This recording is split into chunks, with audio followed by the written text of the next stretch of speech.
Oh, hey. Wow. Penn, Jillette. Hey, Penn. Here he is. Denver Mike's. How you doing, man? How are you doing? What's going on, man? What's up, Penn? How you doing, dude? How you doing? What's happening? Dane Cook? Yeah, of course. Opie. What's up, sir? Hey, man. You can sit and hang, man. Just sit on the We just make up this crap as we go along. We're couch talking of to Dane honor. Cook. We were talking about the World Series, and he said that this one doesn't really compare to the 2004. He's even admitting it.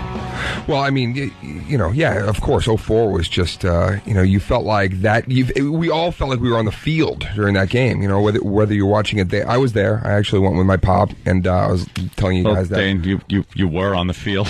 No, I didn't actually. Allowed, and I didn't run down on the. I think you're on the official Red Sox roster at this point. But yeah, so I did those. Never say no to this guy. I did those spots, and when they came back and said, what do you want? I said, I just want the seats that me and my dad sat in for the World Series. I lost my pop this year, so it was lost him in the mall. I just haven't found him yet. So yeah, that was basically working for seats at that point. So I got the Busch Stadium seats, which was the actual pretty... seats that he sat in with his dad. Well, that's what they told me. Anyway, they might have slapped another number. Oh, they better not. Yeah, they're like, just give If them they were up. just two fold-out chairs or something. Yeah. Yeah, with a Cardinals logo stuck in the back. Yeah. Enjoy him. And you said that was the only time you saw your dad get really excited and jump up and down like crazy, right? Yeah, my dad was like one of those guys that, he was like, he built the old school. He was like, his original big, his hands were like, the rock creature from Neverending Story. He was just, all work all the time. And, when they finally won the game, it was like, I hadn't seen my dad ever, do more than like a fist pump. And he was jumping like he was on a trampoline with like, he was using high voice. He was like, I'm here! This is the best! So, yeah, it was a great day, man. Very memorable. It's always awkward when your dad does something for like the first time, like later in your life, like maybe as a kid, whatever. But I remember the first time I saw my dad cry, we were watching Passion of the Christ. Oh, and I was sitting next to him. It was a movie he wanted to see. I didn't want to see that crap. Your dad. I didn't want to see that crap, but he did. He's he was brought up, hardcore religion. I didn't know there was going to be that kind of humiliation on this show. It's like so much more hardcore than I was ready for. That was horrible. You're watching your dad cry at the Passion of the Christ. It's an interesting I'm thing, trying to though, think, because when did my dad die? Cry at a Jew dying. When did he care? Did he ever care about a Jew getting beaten? I'm thinking, no. I'm going back and kind of, no. But the point There's is, no kind of warm moment with my dad dying, crying in a racist movie. I'm not getting A drunk made a movie. My dad just kept crying and crying and crying. This Jew-hating drunk's making a movie, and Dad's just sobbing. But I'm not even going for the warm moment. Like, he cried for the first time at Passion of the Christ, and I looked at him like, this is kind of awkward. It is awkward. Like, I don't know what to do. Like, do you start, like, comforting your dad and going, it's going to be okay? Don't you say everything on the radio, maybe? The first time I ever... Something bad. Jesus. Hell no. Some goddamn dignity, for Christ's sake. That movie was actually the first time I saw my father laugh. You killed me, man. That's where I was going. Seeing a Jew getting whipped, that's funny. Yeah, me and my dad just elbowed each other. We That's kind great, of made man. eye contact. The movie. Christ is going down. Then he jumped in the air like I'd never seen him before, when Christ died. Just both feet in the air, both hands pumping, high voice. Whoa! Christ is dead. It was great. Wonderful moment with my dad. I'm trying to think of the first time I saw my dad cry. Let's think about the first time. All right, yeah, let's go around the room. When De Niro beat that guy with the phone in Goodfellas, my dad cried. Maury's wigs. When Maury was, he wanted his money. Maury's wigs. Jim, you ever see your dad cry there? Yeah. Or the first time, do you remember? When he realized that RuPaul was actually a tranny. I'll do it. My dad was an emotional guy. He Was still he? is. I said was. Really? Is. Yeah, he's an emotional we guy. wanted to tell you something. Your dad did just die during that sentence. When you used the Of wrong embarrassment. tense, Dad's dead. At least Sorry. he saw me skyrocket to mediocrity. He's an emotional guy. Yeah. Well, I guess that confirms the atheist. What do you mean by that? I don't know. You don't have to be atheist to laugh at Christ dying. Now, don't have all these misconceptions. Anyone can laugh at Christ dying. Okay. Okay. I didn't know that. Yeah, you can. You ever have a run-ins it's with a that free world. Bill Donahue guy? Yeah, well, you guys were like sucking up to him, right? We had a run-in. He got us fired. He's right. He did. Giving him that much power is just so disgusting. And he comes he's a on. guy that runs out of his basement. He's like nobody. You know, the Catholics have someone who speaks for them. It's a guy with a hat. That's the guy they have. This is another guy who doesn't speak for Catholics, just claims to. And you guys are like, sucking up to him. No, that's not true. No, we weren't. We originally had him on to attack him. That's and why he we was had such a nice guy. But no, he such was a smart guy and a sweet guy who said Trey Parker and Matt Stone should die. That's kind of nice guy. I'm talking about the way he dealt with us. What he said about them is up to him. I'm telling what he dealt with us is that he admitted, hey, look, you guys. They said you guys did something in the church. I didn't see it. I'm the head of the Catholic League. What do you want me? He was honest, at least with us, about the situation we dealt with us. So I'm not going to be a phony and attack him just on the principle of attacking him. That's why we originally had him on the show, was to attack him. But then he turned out to be okay. And it's like, what am I going to do? How does he be okay when he does? He was honest about it. As far as a religious leader or any type of leader like that, those guys are usually awful. And at least he admitted that he had heard the broadcast. Inappropriate for him to fake that he had an organization to try to get you thrown off the air when you did nothing wrong. He didn't use those words. Okay.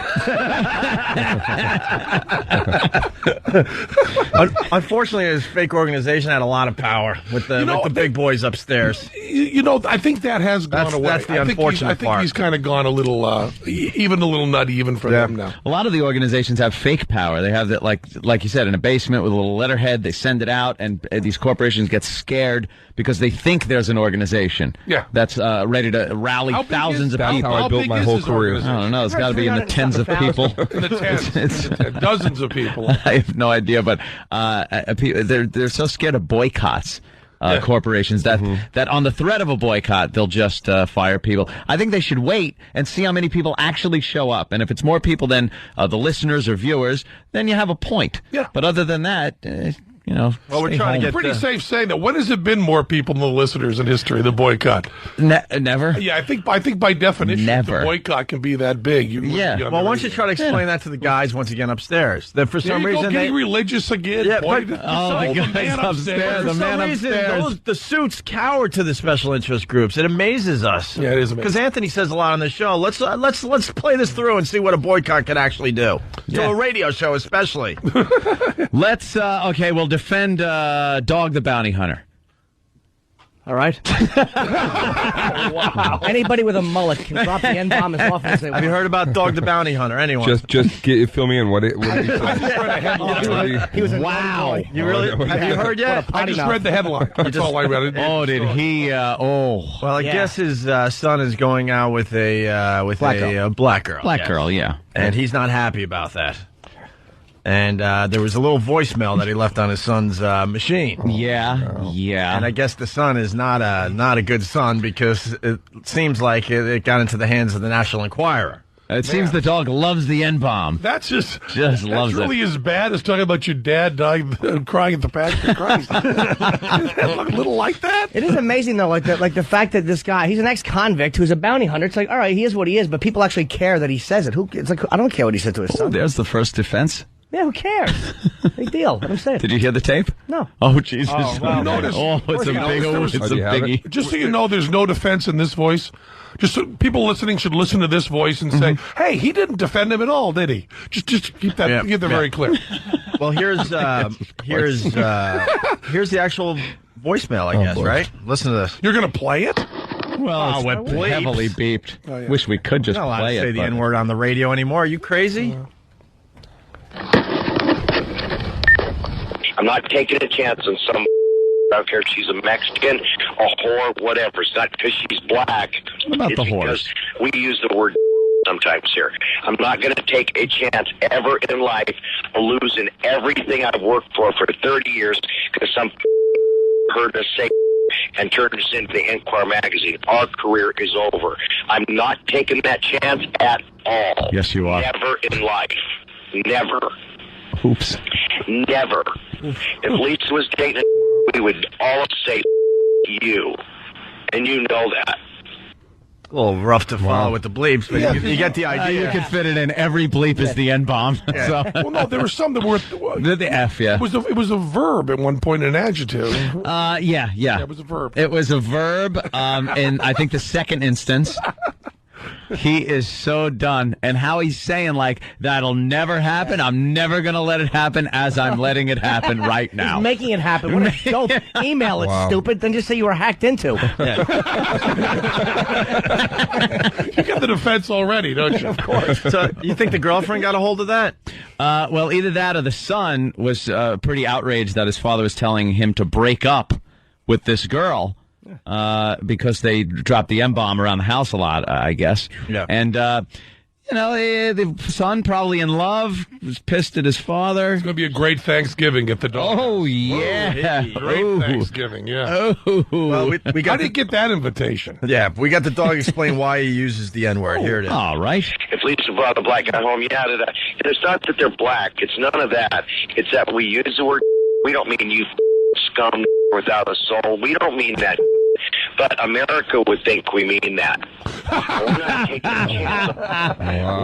Well, let's join America in thinking that. that's exactly No, what he I'm wanted me going over. Go, dog. No, he wanted me. He got me back. Yeah, the last part of the explanation just made it all like okay. Like, Yeah, it brings You it should have together. just plugged your show at that point because I would have tuned in.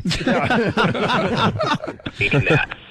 And we're not taking a chance on losing everything we got over a racial slur because our son goes with the girl like that. I can't do that, Tucker.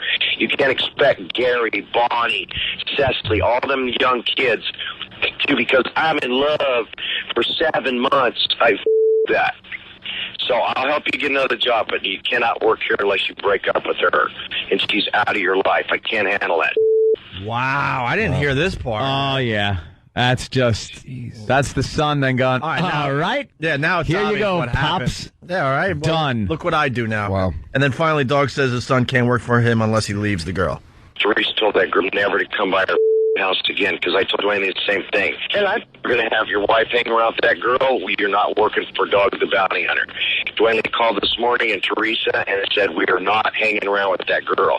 So just like Dwayne Lee, just like you, if you hang with that black girl, I do not want you in my house because it's already been proven that you run your mouth to her. That's it right there.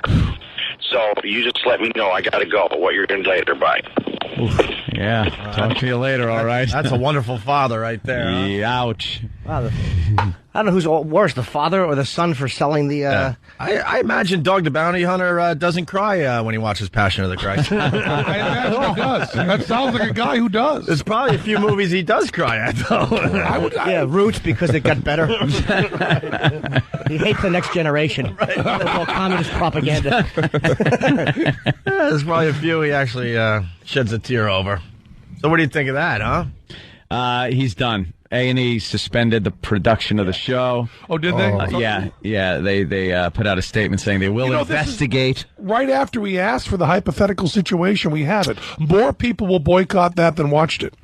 Yeah, probably. You asked for hypothetical and got a reality. It's good. Yeah. Well, now I guess Roy Innes came out and said that he's, regardless of what he thinks he is, he's on television, so he's a role model.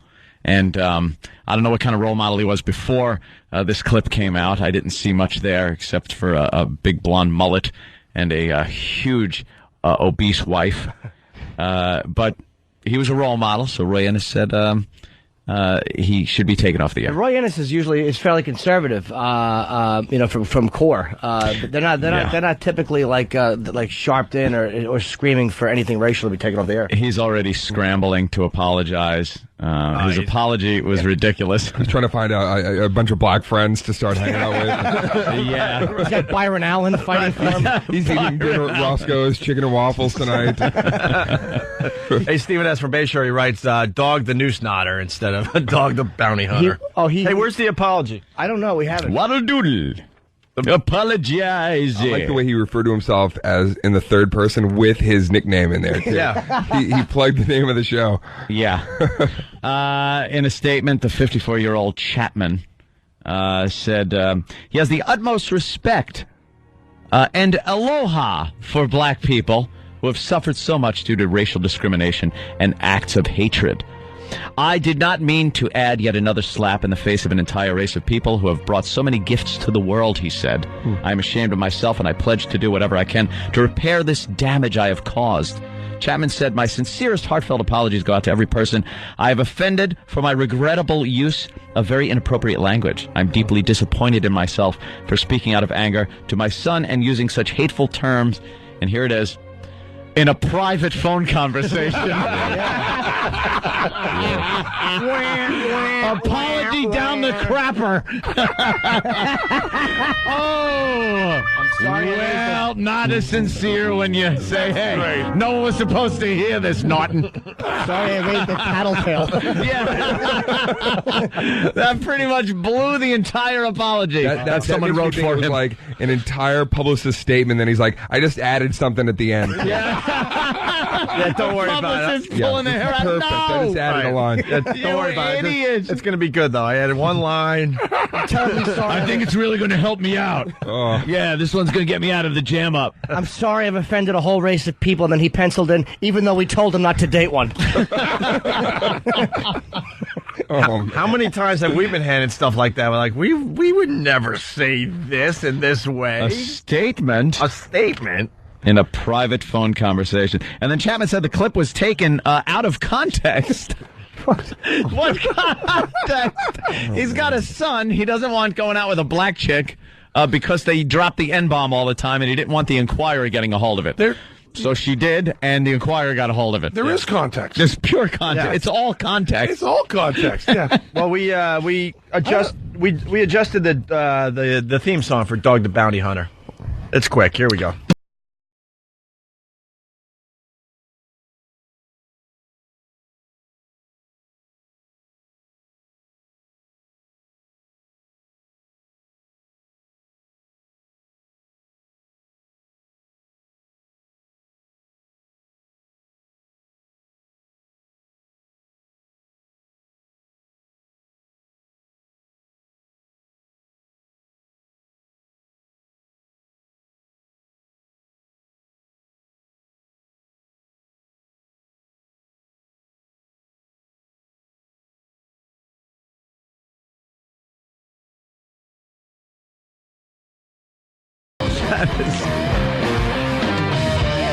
I remember that. Well, we're just trying to save his show. I mean, is you just got to finished. change the theme song a little bit. He's done. But it's frightening. Like, So done. I don't know. I mean, I guess it really is. This sounds bad, but I don't know why anybody cares what a guy does in his personal life when he's not like he's his show is that he catches criminals A&E at cares. gunpoint. I know they do, but Yeah. it's like, why would anybody care?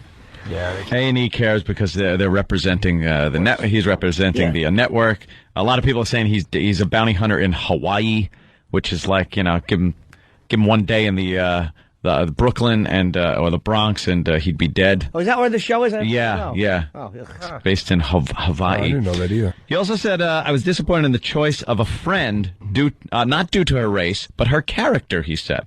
However, I should never have used that term. Repeatedly. Every part of speech. Used it more than Michael Richards, I think. I think he did. Chapman said he's meeting with his spiritual advisor, Reverend Tim Story, who is black. Yeah. And hopes to meet with other black leaders, so as he says, so they can see who I really am and teach me the right thing to do to make things right again. I think In a private conversation. Of course, in another private conversation. they'll teach him the right thing to do. Just give up your show and go away. Yeah, that's pretty much it. Jimmy the Greek, you're done. Sounds a bit desperate. I know that all my fans are deeply disappointed in me, as well as I have tried to be a model for doing the right thing. He said, I did not do the right thing this time and hope you will forgive me. He's looking for his forgiveness. What we worry is that maybe some of his fans aren't appalled by this. I would assume that's the biggest horror. his Is that entire demo. I'm not sure the entire demo, but there is a fan or two that went, yeah, and that's what A&E's worried about, I bet.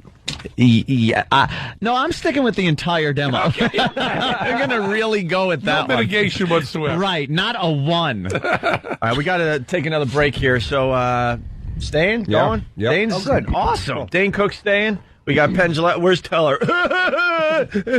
I heard. We heard We about heard something that. stupid that radio guys actually make believe tellers sitting next to you the whole time. Well, no, it's better than that. They'll say, like, and I used to do morning radio when we were touring. When I were in Vegas all the time, I don't do much of it. I actually liked your radio show. They played it here in New York, Okay, and I listened all the time. Well, thank you so much. You're a very interesting guy. But I would do that, every morning. I'd have to get up at like 4 in the morning after flying in at 2 Yep. and do morning radio to pimp my stupid show, And I mean, really, 1 out of 10 times, a really high amount, the guy would come in and go, I was in the shower, Penn, this morning, and I get this idea, Teller doesn't talk. So let's say he's in the studio, and then you just, I'll ask him questions. You just kind of play along with me, okay? And that was okay. What do I care? I'm half asleep. But then he would do this thing that was just... It's so infuriating. And they all would do it. He would go, so I got Teller in the studio here. I want to ask him a few questions. So, Teller, what do you like being on the road? How do you like it? And he would hold his hand out and make the shh sound to me. Yeah. Because maybe I forgot the gag. Don't maybe blow I it. forgot. And I've been sitting next to this guy that doesn't talk. So he'd hold his hand out. And then I would go, and this is the thing, they're always going to win. They're always going to win. Because they would do this, and then I would go, first of all, Teller's not here.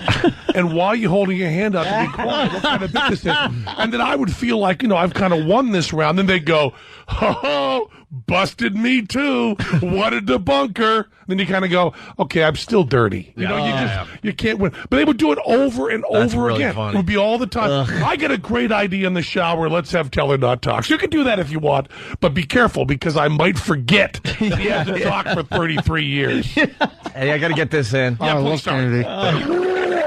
All right. Oh wow! Only 2 minutes before. Yeah, someone's going to win $1,000 for that. And after the great? break, more with Penn, Jillette. Big fans of the BS show there. Oh, thank you. Can't Thank say you it so on much. the radio, Yeah, but it's unfortunately. a great show on Showtime. Well, thank you. And we got to get your angle on David Copperfield. We're having a lot of fun with him. Yeah, well, my friend talked about it a lot in the Inquirer, but I love how he she just spilled the beans a lot on that. I'm sorry, but whisks girls off to Rape Island. That's We'll get into wonderful. that and more with Dane Cook. Very busy show. It's Opie and Anthony. Hey, we got a busy one today. It's Opie and Anthony. Want to congratulate Sean. He's from Indiana. I don't know what radio Screw station. Sean. I want to hear this conversation. I know, really fast. Holy Jesus. I just want the people to stop calling. Sean from Indiana won the latest $1,000. I don't know what station he's listening on, but he's listening to one of our affiliates. We're not on in Indiana, so he figured it out. No. All right, we'll have the sound you got to listen for tomorrow in a few minutes here, I think. What was going on, Anthony, over there? I don't know. A little discussion going on. oh, you're talking about Between- me? Yeah, Yeah, Penn we're and Jimmy. disagreeing on. I was saying that On everything. that Bill Donahue On everything. I was saying that Bill Donahue, you felt treated you well, and No, I'm no, saying no, that no, that's no. not all I- he should be judged on. I agree with you on that, but I didn't say he treated us well. I didn't say I'd love to hold him. I said Okay, I felt then we differently agree. about him after having spoken to Yeah. him. And after hearing his rationale, after having spoken to him, compared to other special interest people who are all the same, I felt differently about Donahue after having spoken to him. And he runs the Catholic League for people that Yeah. really don't know out there. And he was instrumental in getting us fired. And for some Yeah. reason, we kind of get along with him now, which I don't understand myself sometimes. And there's no motive for us to get along with him because we started talking to him not to get back on radio long before we were on XM, and we had him call in just to hate his guts and to trash him for something else he was taking a stand on. It's certainly true that there are people that you can have philosophical differences with that that you can lubricate socially with. You can get through. But I think that there are some moral problems with him that you shouldn't forget. While you're getting along with him, while you're being nice, while you're stroking him, and so on, you should remember. You should remember certain things. Like what?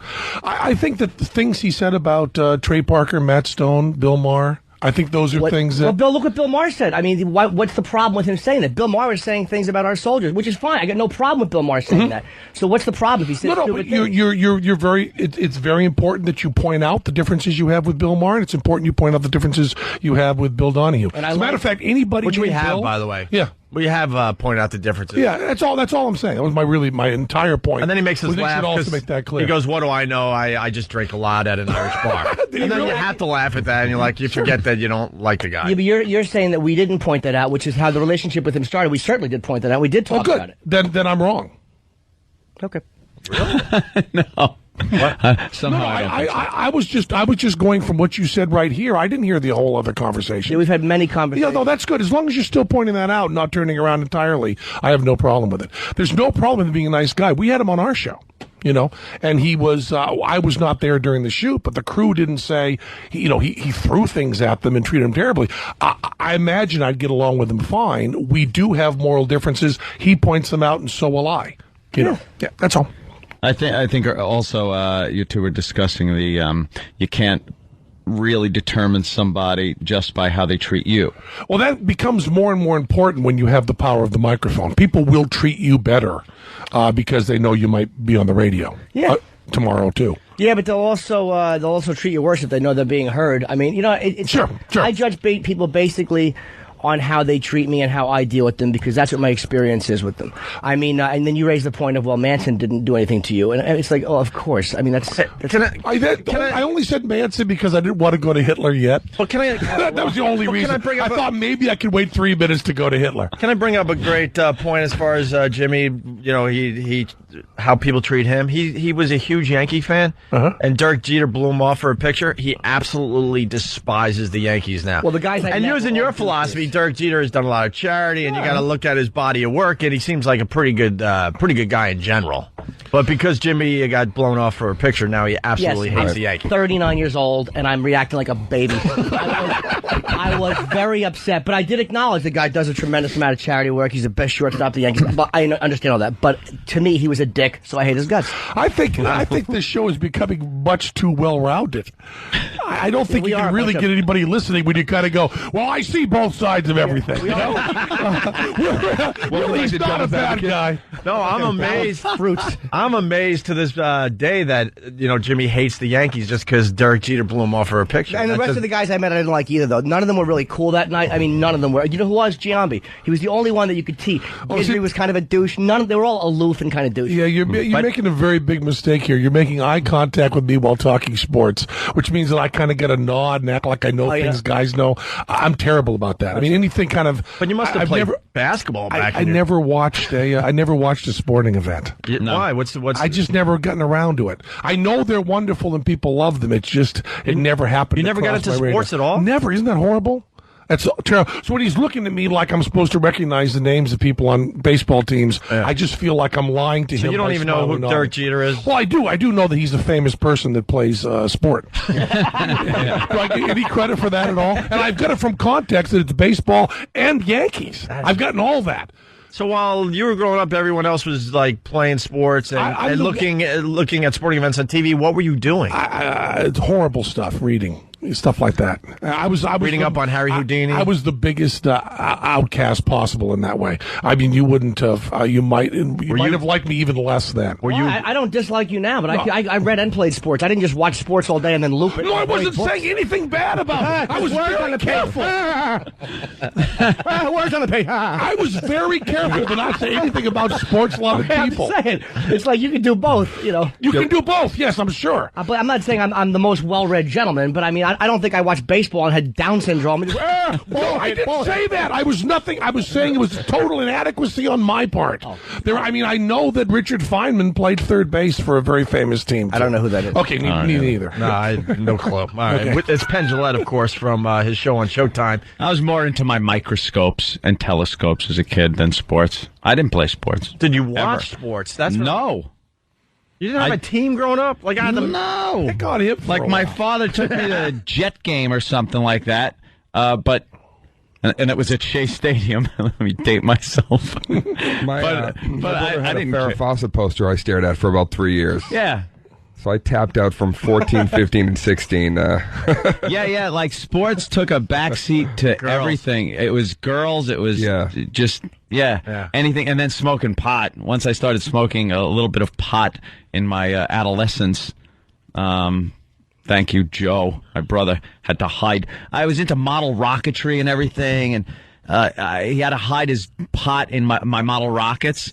So I found a joint and decided, let me see what this is all about, and smoked it, and that pretty much took care of about 8 years of my life. That took care of that's a fog. That took care of 8 hobbies. Yeah, that was it. No more hobbies. No sports, no nothing. Just I need more pot. I got to get my weed. Ugh. I was trying to invent more ways to masturbate. I was like, really like, I think the furthest I went was right into a Prel bottle.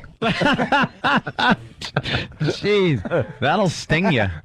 That'll sting. Yeah, you gotta watch. You do that. live and learn. Hey, David Copperfield, we got to ask you about him there, Yeah, Penn. never raped me. We spent time together. Never raped me. He was always a gentleman. Never had to force himself on me. That's all I can tell you. I was willing in everything I did with David. I went and saw his show in Vegas the last time we had to do some stuff out there. I hated it. Yeah. It was so freaking hacky.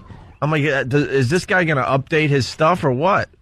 Doesn't have to. I haven't seen his show. But he's selling out still every day I don't in Vegas. believe that's literally true, but he's doing well. He's doing well. Selling out every show. I'll tell you why. Because I think it was the MGM, whatever hotel Copperfield was in, and they said a prime seats just released. Yeah. Which when that sign is made, really? Yeah, it was but it was a made sign. They didn't just jot it down. But you got all these new guys that have really updated the whole presentation, and he's still doing the same stuff that he was doing in the 80s. What?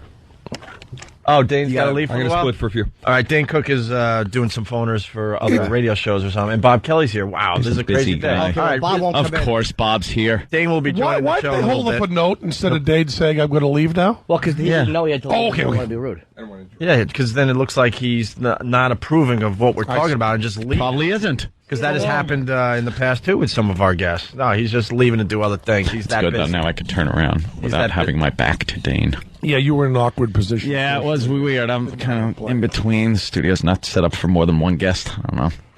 At least the Well, couch get is used to comfy. it because you guys are superstars. There'll be like 15 guests at a time now. Yeah, well, today, Jesus Christ. When it rains, it pours with guests. What do you think of the new breed of young magicians out there? I don't know. Well, this I like Chris. You know, we know Chris. Yeah. We know Chris forever, and I guess that's when you talk about the new breed of magicians that are out there. You're talking about one guy. Yeah. It's not like there's like 500 cool magicians. There's like 0. You know, there's like one guy, and you know, Chris Angel is the coolest and the best looking in a pool that includes me, Teller, Copperfield, Siegfried, and Roy. You're the best looking and the hippest in that group. I don't think you're saying jack, really. Yeah, he's getting action as a magician. Yeah, I suppose. Yeah, he's a good guy. Chris is. Yeah, we've had him on the show a couple of nothing times. you can say bad about Chris. He's a been nice. good guy, and he's really nice, and he's really We like hardworking, his stuff. and he's been around forever. You know what, though? Until I hear your opinion on people, I just don't know what to think. It's either that's the guy's cool. So now I know he's cool with you, but there are some people it's like, oh, this son of a bitch. Let me tell you exactly how he does every trick. Well, sometimes yeah. How do you determine Very like hard. whose spot you're going to blow up? It's how baseball players treat me. Really? Is that it? If That's how I make all shun my you? decisions, basically. If they'll sign a picture, I love Chris Angel. I went up to him and asked him for an autograph, and he was kind and sweet and signed it, so now I'm a Yankees fan forever. Oh, good. So now you're not going to tell us how he moved that tree in Vegas, right?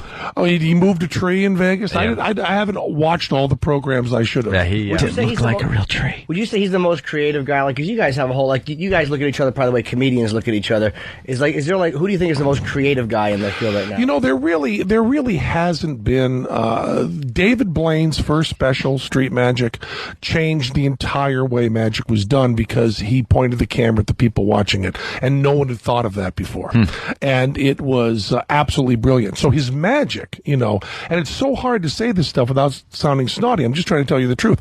His magic did not change very much, but his way of presenting it changed the entire world. It's the best magic special ever done, was Street Magic by David Blaine. Not because of what he did, but because of the way they shot it, which changed everything. And it just absolutely blew our minds.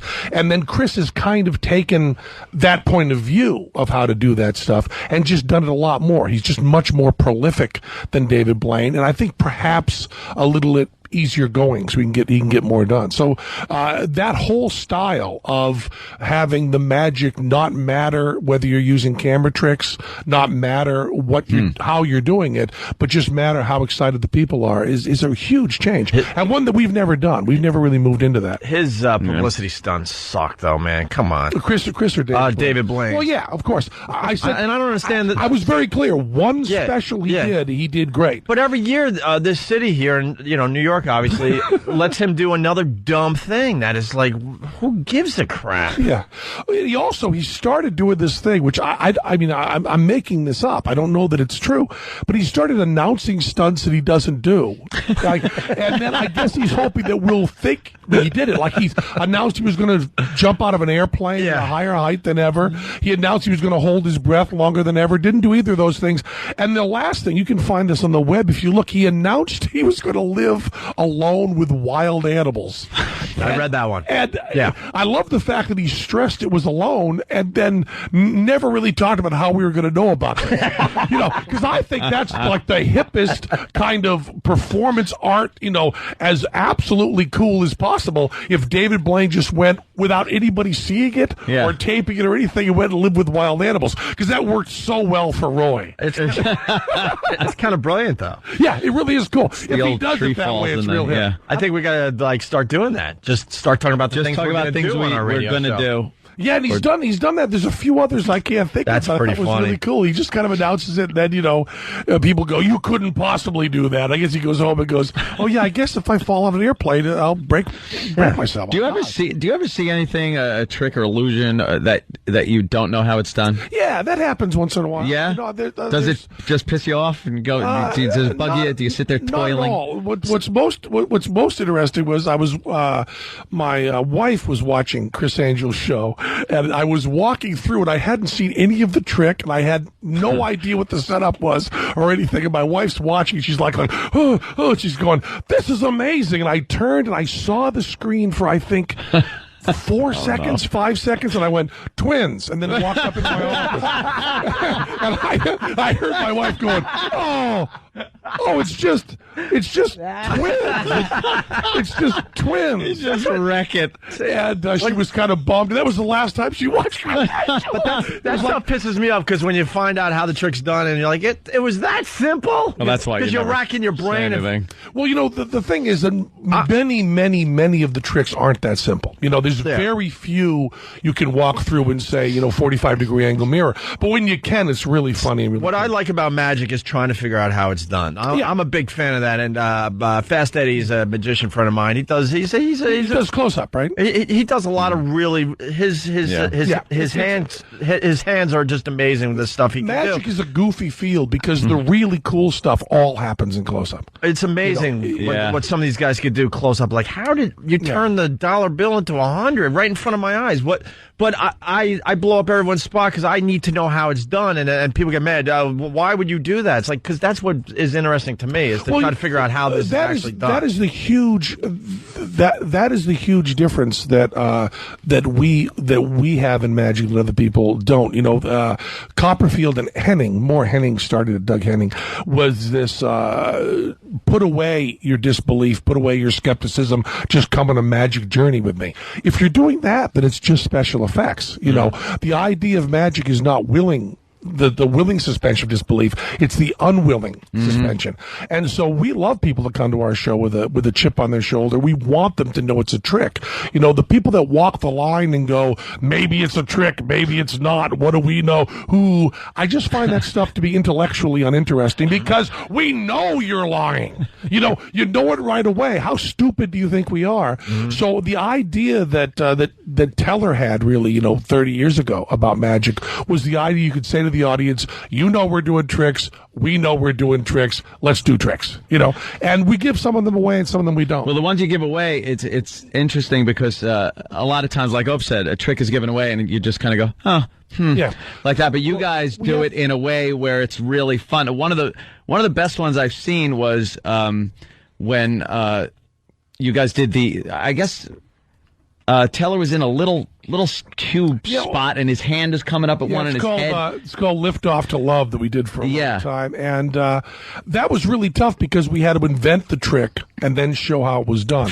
The problem is that most of the that was stupid. The amount of work we put in per minute on stage, if we had talent, we wouldn't have to do, we got this new sawing we're doing where we're going to saw a woman. I guess I'm giving it away. It doesn't matter.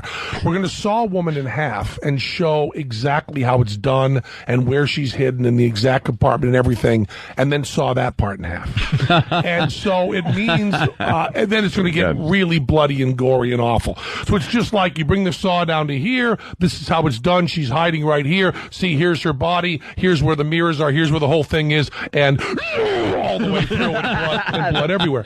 So we have to kind of sort of hide her twice, And we've been working on this thing for, it's going on 2 years now, working on it all the time with you guys playing in the background in our shop. When we're not there, the shop guys have this huge warehouse in Vegas. You guys show is blaring. Oh, that's pretty all cool, the time. Wow, and they're in there, trying to find how you make this torso bleed just right when the saw hits it. So some people are doing other work while they're listening. That's to a great job to have. Well, you guys pull it off because it's going to be 4 minutes of stage time. 4 minutes, and we'll be putting in like 2.5 years. Yeah, it's just stupid. Is it just basic principles? A lot of these tricks that are basic principles that you just kind of rework to. There's a great thing that Jim Steinmeier said, who developed a lot of illusions for Copperfield and so on, and he's a great guy. Jim Steinman said magicians are all guarding a safe that's empty. There are no secrets. People will come to us like corporate shows and go, we want to pay you a few $100,000. What you're going to do is, make a car disappear in the middle of a room. And we go, there are no rules of physics that we know that you don't. We're going to have to cheat and lie. We're going to put something in front of it, and there's going to be smoke. And it's going to look cheesy because you can't just disappear. And they go, well, there's things that you know. And we go, no, not outside of physics. Right. See, if you were outside of physics, we'd be in a different field. We'd be in the Department of Defense. We'd be Nobel Prize. We'd be somewhere. Bank we wouldn't robbers. be on stage at our show in Vegas. We wouldn't have a theater. There's no Einstein Theater in Vegas. It's smart people don't have theaters there. So we're trying to do the one thing that we know that you might not know is there are probably 50 dead ends you would go down that we wouldn't go down because we've been there. Mm-hmm. That's the only difference. But if you guys said, we really want to saw a woman in half, show how it's done, and then saw it in half further, you'd sit down and you'd say, okay, so it's got to look like her body's here. We got to hide her body somewhere else. Where's it going to be? You want to try using like a half woman? No, Chris did that, and it showed up on YouTube. Everybody knows it. Canada. Oh, we want to try. We'll use a full woman. If she's a contortionist, does that mean we can get her in this box? Oh, wait, it looks like she's in that box. We can't do that. And that's all you do. You just bang your head against the wall. Hash it out. And you read everything other people have done, and you say, oh, there's this thing that Harbin did in England where he used, it turns out you can make it look like if she turns sideways, people don't register it. And little things like we put black lines on the side and put stuff that's coming and flying wedge toward you. It'll look a little thinner. But that stuff, and then you just sit like an idiot with 5 guys in a room with a box at the other end of the room going, that wouldn't fool me.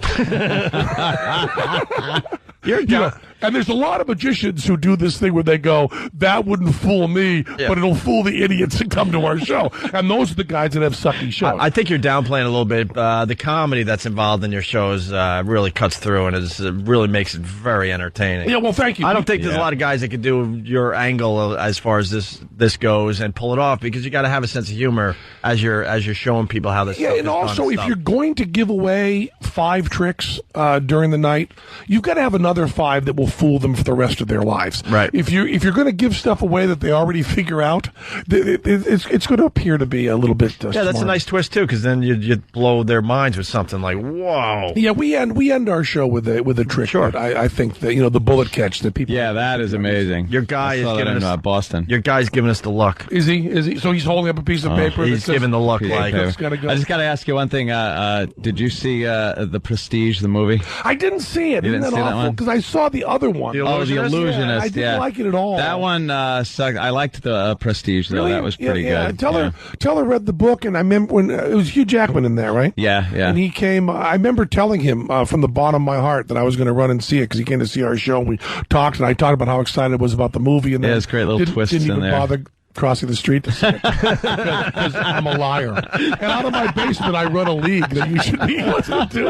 And I'll sign anything you want, Jimmy, anytime. That's all I Whip care it out about. right now. I'll sign it with a felt marker. And there's no line I'll draw with you. No, it sucks.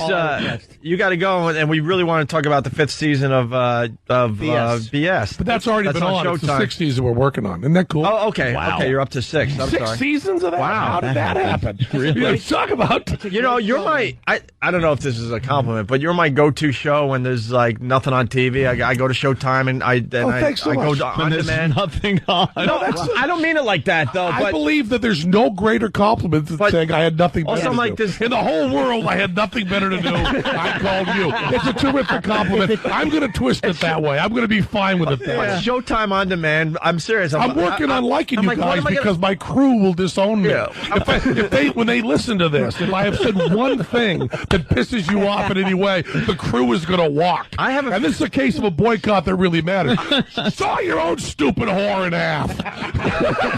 You paint the goddamn box. I'm out of here. You show disrespect to Anthony. I knew something was up because I have a feeling you're in a tough situation. I think you really want to go after us for some things, but you're like, my crew's going to hate me forever. The crew has all the power in the world. Right. If they decide tonight, the next night I'm on stage, they can just decide and I die. Yeah. And there's no exaggeration to that. They can just say, give me his gun. Oh, man. Let's monkey with that.